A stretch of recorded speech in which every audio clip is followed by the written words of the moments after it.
preacher man. Ain't no lot to see. All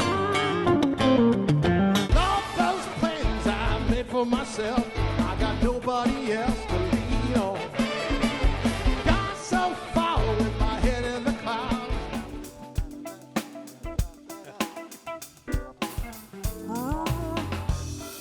Mike.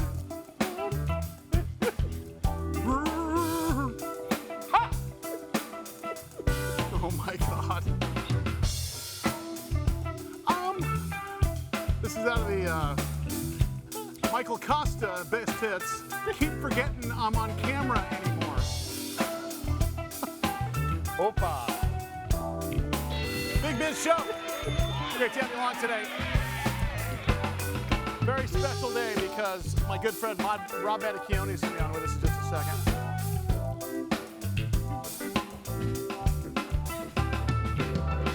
Just like that. You like that? Can you ever do that?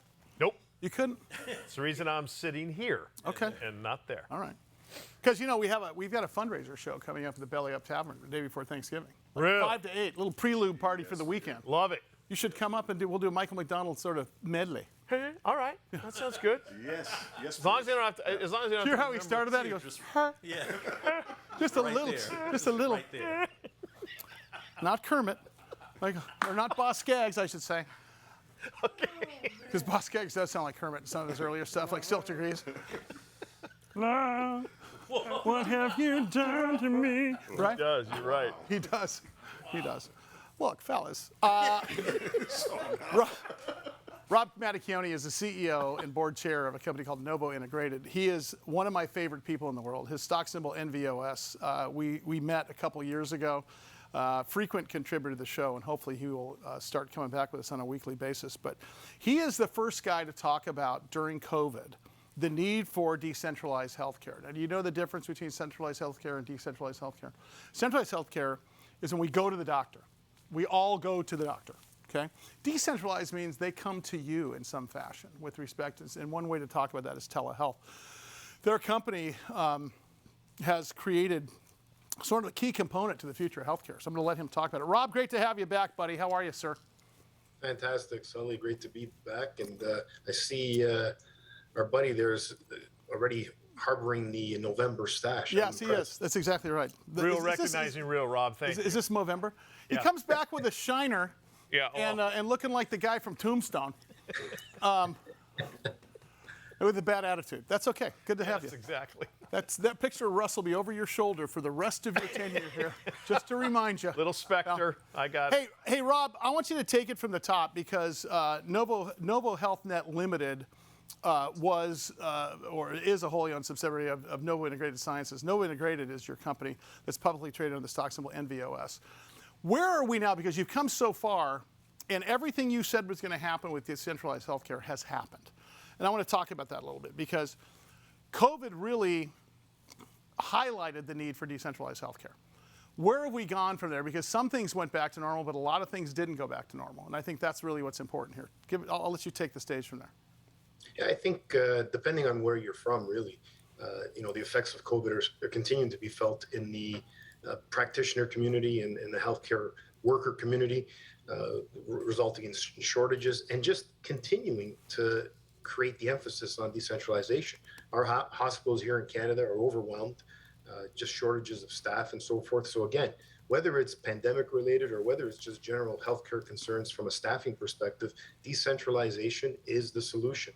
We got to stay away from those central environments and service what we can in our homes and in more micro environments that are generated and serviced by clinics. So what has changed? Because remember in the middle of COVID we were talking and interviewing you, and versus now, what stayed the same and what changed for you guys, and how have you guys capitalized on it? Because you certainly have capitalized on a lot of it.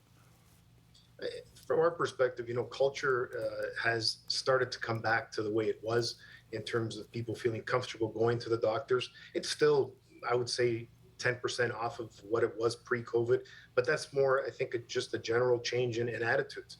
From the perspective of how we conduct services, we're emphasizing a lot of technology, and that's really what's maintained itself as we go back to normal and as we thrive through normal. But in terms of what hasn't changed, I'll tell you, there's just an incredible shortage with respects to healthcare professionals and the healthcare environment to give efficient and concise healthcare services when they're required.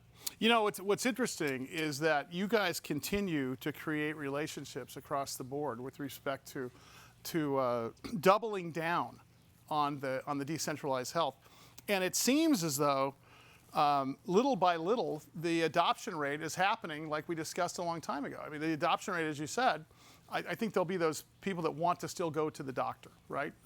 But I think there's those people who, I'm to the point now where if you can telehealth me, it's every single time. You're the Instacart of healthcare.